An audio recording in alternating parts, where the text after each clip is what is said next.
Hey, hello, and welcome. I am Debbie Peterson of Getting to Clarity, and this is another episode of the Getting to Clarity podcast, where busy women leaders come and get the tips, tools, and techniques that they need from myself and my guests to create more success with less sacrifice in their leadership and life. And I'm very excited because today I have my good friend, Marie Chinnici-Everitt, here with me on the podcast. And Marie and I have been friends for, it seems like, ages.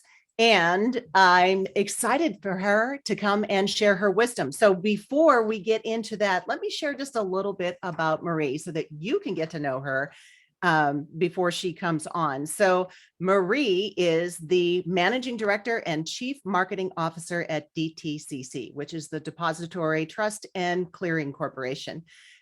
She is the Global Marketing and Corporate Communications. She oversees that. Global corporate image, positioning, branding, business marketing, public relations, employee and client communications, digital marketing, client learning. It goes on and on, as well as client events for DTCC. So one busy lady. And she also oversees the Tampa day-to-day operations of the Tampa office in Florida.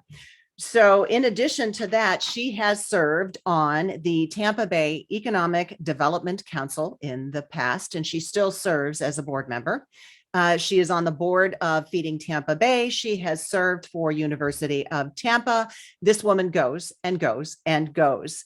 But in addition to that, she has been named as Markets Media, Women in Finance, Excellence in Marketing and Communications, Top 100 Women to Watch by Biz Women, and the Tampa Bay Journal Woman of the Year for Financial Services. So Marie is a petite person with a huge heart and gives back to her community as well as people that she knows and love. And I'm happy to be one of them. So Marie, welcome to the podcast. And thank you for taking time out of your extraordinarily busy schedule to be here. Thank you, Debbie. It's an honor. Thank you for that lovely introduction. And I am thrilled that you asked me to join you today. I have the benefit of getting to watch you and your guests. And it feels great to now be one of your guests appearing on the podcast. Well, Marie, you have been such an inspiration to me and support. You have been one of the biggest supporters in me starting my business. And as a woman in a primarily male-dominated field, financial services, I would love for you to share some more about your background and what got you to where you are today. Sure. Well, I started very early in financial services. I was in high school and I started as a summer intern back when there were physical securities, and I worked in the Merrill Lynch Securities Vault for a number of summers during high school. And then I continued as an intern while I was in college. So after college, it was only natural for me to start my career at Merrill. And it was where I actually grew my career. I worked in many different areas across the business. I ultimately ended up running employee communications for the company and taking on additional responsibilities when Bank of America acquired Merrill in 2008. So I cut my teeth, and I would say probably the common element, and you did mention that it was a male-dominated industry, and there's no doubt, particularly earlier in my career, I worked with and for men, and there were not many women, particularly in leadership roles, but the few women that were there, it was very important to watch what made them successful. And I think there was a common thread in all of those women. They made sure that they worked harder than anybody around them. And I think that that's table stakes even today. And I don't think gender comes into it. I think an element of success and an element of growing your career, and it ultimately is table stakes, is you really have to work hard. And it does require sacrifice. There's nothing that is given to you. You have to really earn it. And I think you talk to folks sometimes and they ask, I really want to work and to grow in my career, but it's important for me to have whatever else it is. Mhm. And I think it's really important for men and women to understand what it is that they want and to recognize that there is an element of sacrifice involved and you can't have everything, but it's important to preserve those things that are the things that you don't sacrifice no matter what. So it's really important to have a good understanding of who you are and what's important to you, because you're constantly being asked to make sacrifices and you're constantly having to juggle. But it's important to know those things that no matter what have to remain, can't be sacrificed. And it's interesting, and we're going to go there in just a little bit, but it's interesting that you mentioned this whole podcast is about creating more success, but with less sacrifice. And I am absolutely with you on that there is no such thing as having everything. If you want to try to focus on everything, then it's in little increments that really don't have an impact. But that, to your point, when you understand who you are, what is really important to you, you make an educated decision about what it is you're doing and why. Yes, it's a sacrifice, but it's not like it's someone or something that is taking something away from you. It is you making a choice as to direction and knowing what it's going to take to go into that direction. So I love that. And I would ask you next, success means something different to everyone. So it's interesting because, we all are different individuals. We have different areas of our life. We're in different stages. Different things are happening. So what is your definition of success? So Merriam-Webster, here's Marie, you get to define success. What does that mean to you? I've had different definitions of success at different points in my career. And I think it's natural that your definition is going to evolve as your career evolves. So the way I would answer that today is being able to have an impact to my organization and to my community, and a positive impact, and being able to see that impact. And I think as I have grown my career and I've, gotten to the role that I'm in today, it's wonderful to know that the role that I play actually contributes to the success of the organization. And when I see that, and when I see the results of the things that I do having that impact, I would say that's when I've achieved success. Okay, I love that. And meaning and impact come up for a lot of people. And it's also interesting. I'd love your opinion on making an impact outside the organization. And so you are very passionate and giving to your community.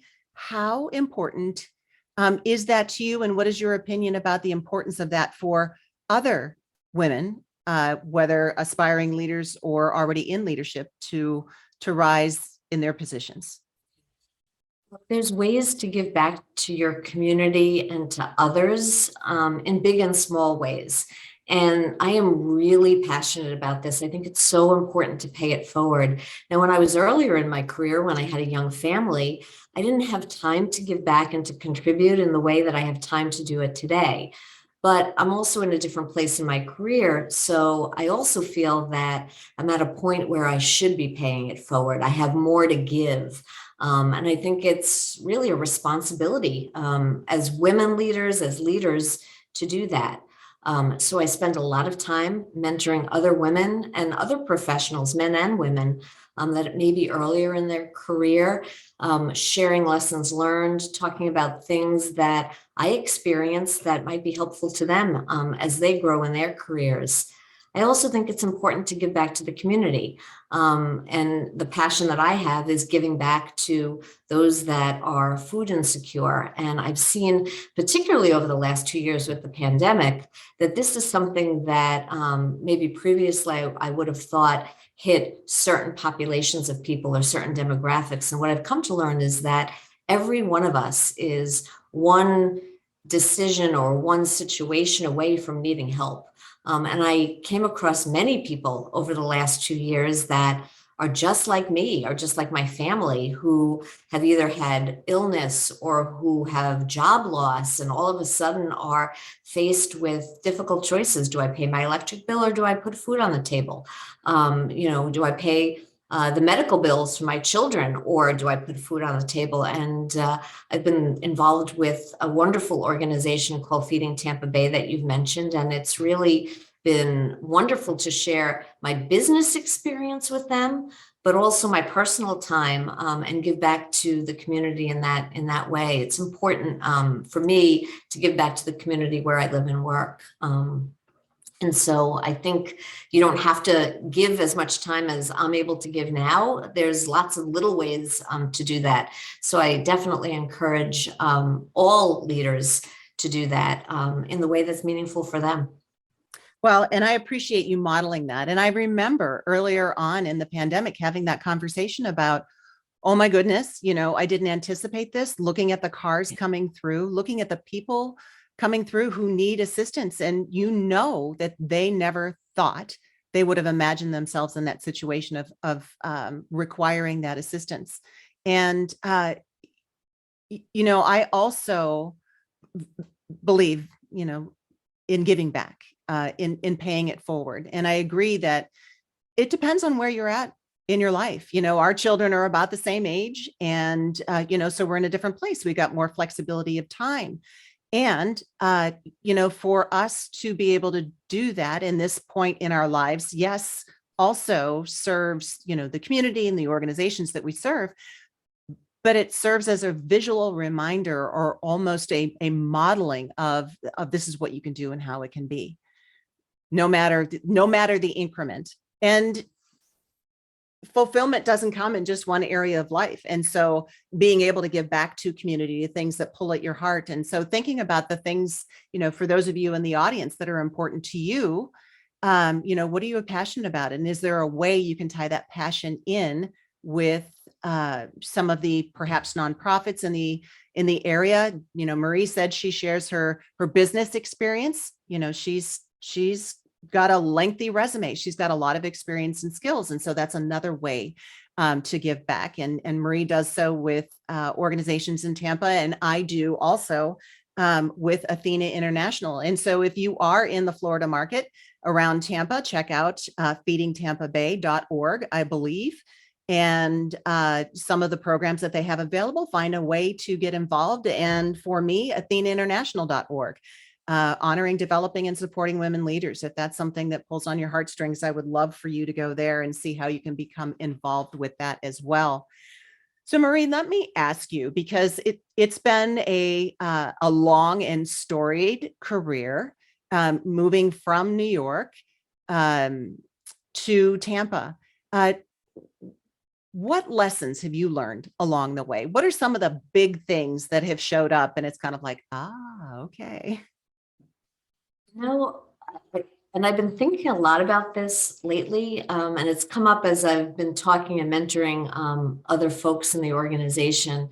And I think it's really important as a leader to understand what your superpower is.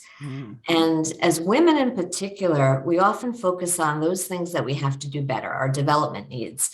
If I invest a little bit more time here, I can strengthen this, or I can acquire this skill. What we don't often spend a lot of time thinking about is, what is that thing that is uniquely me? That's my superpower, that makes me extraordinary at what I do. And I think it's really important to understand that, and understand how you can leverage that superpower, and also when you shouldn't leverage that superpower, because there's two sides of that coin. It can work for you and it can work against you, and you have to know how to use it. I would say that's one of the biggest lessons that I've learned. I mean, there's certainly, many others across my career, but that's probably one of the bigger ones that I think it's important for women. So let me ask, what is your superpower? I was afraid you were going to ask that. Which, so I sort of hesitated for a second. I'm like, should I go there? Which I know she's going to ask me, but look, there's a lot of things that we all do well, but I would say the thing that my superpower, and the best way to describe it is I am an iron fist in a velvet glove.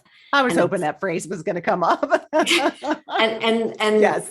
that is just who I am. I am tough when I need to be tough. I can deliver strong messages in a firm but artful way.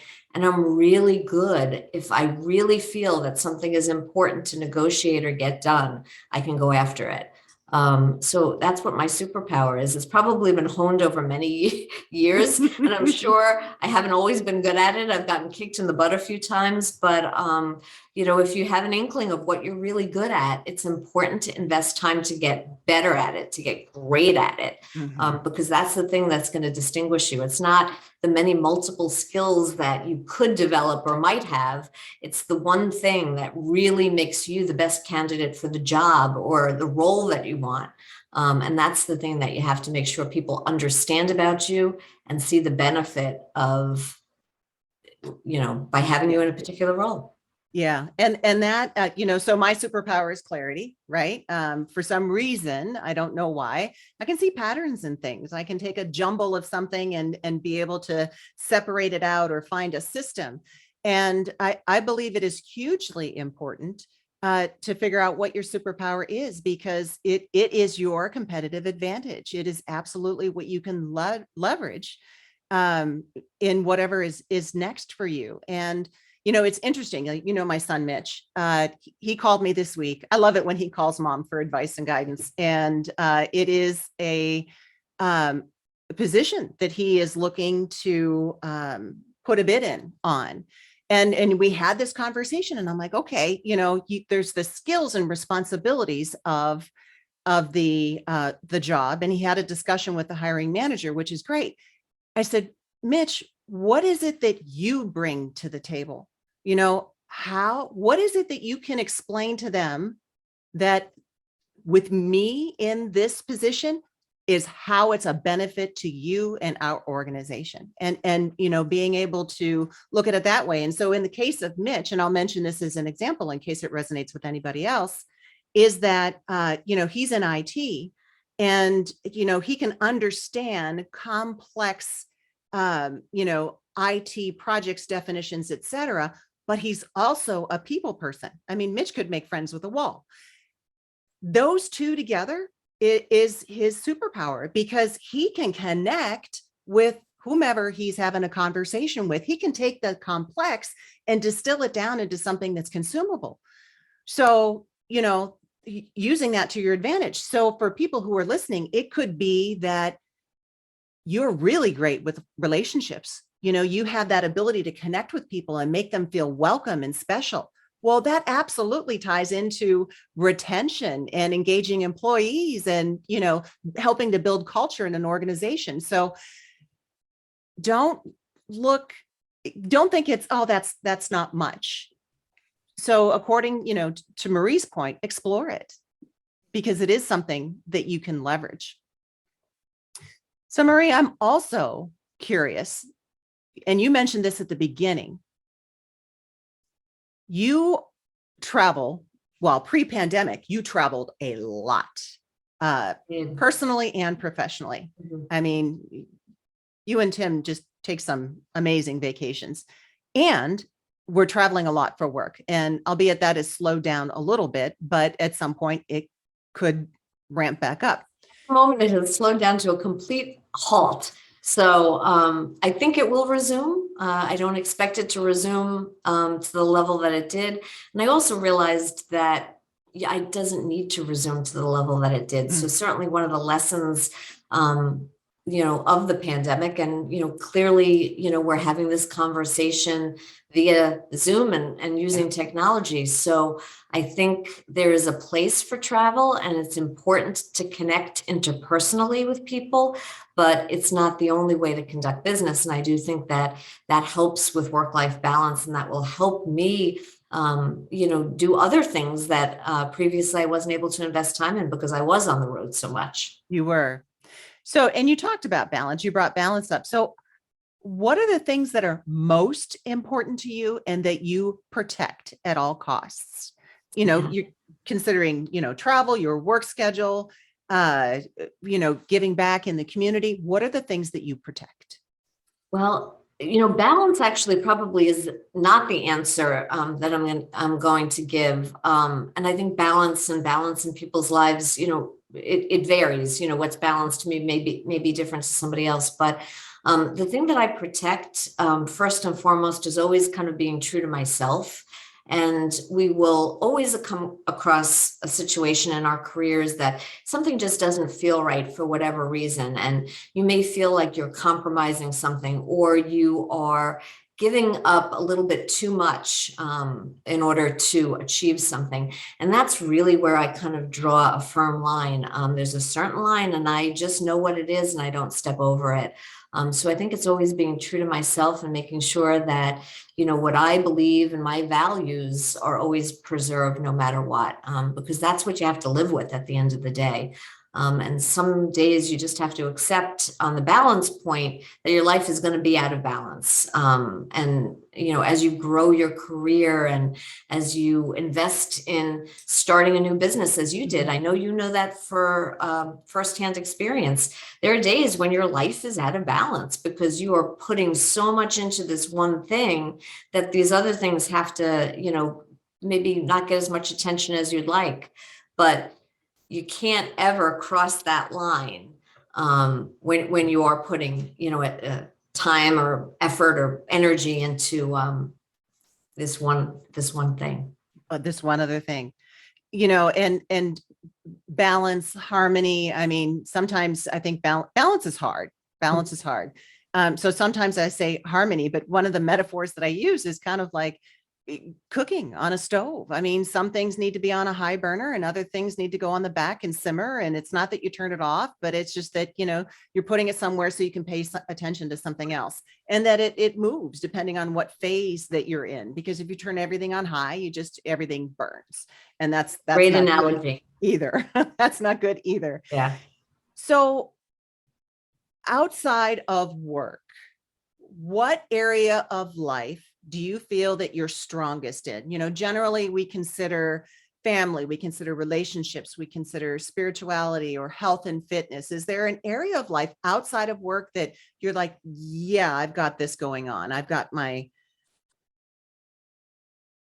hands around that. It's probably family. And I would say that is my core. That's where I get my strength from. And obviously over the last, couple of years, none of us spent enough time with our families. Or maybe some of us spend too much time with our families, depends on your situation. But in my case, I didn't see, some of my family members for a really long period of time. And, I recognize how important that is. So that's where I've, really struck balance or harmony, is making sure that I'm investing and putting that first and foremost. Because that's important right now. I have aging parents, I have siblings, so we make sure we get together for the holidays and at important times. So what are some of your best practices around that with family and making sure that, they're the main thing, keeping them front and center? Just making time, just making the time, and because we live in different places, making sure that we carve out time to, go visit for the holidays. And in some cases, it might not be on the holiday, you pick a day, but time where we're all together, because that's what's important. So it's not necessarily the day, it's about picking the day to celebrate and convene and be together. So it's really just creating the time and holding that sacred. Nice. Very nice. So, Marie, any last words of wisdom that you would like to share with the audience, or how people can find you or connect with you? You can find me on LinkedIn. Please do connect with me. Reach out, message me. I'm happy if I can offer help in any way. But I would just say, my last words are: be good to yourself. It's so important to recognize how good you are and take a moment to really remember what that superpower is. Make sure you know it, make sure you invest in it, and use it to your advantage. Yes, Absolutely. It's something that you can leverage. So, Marie, thank you so much for being here today. And I will have notes about how you can connect with Marie on LinkedIn, as well as the rest of her bio. If there's anything that you want to connect with her on, I appreciate each of you being here today. Marie, I appreciate you being here today, and I look forward to Thank you getting for together with having you. me. It was an honor. And until the next time, here is wishing all of you the clarity that you deserve. Be good to yourself and have a great day. Bye-bye for now.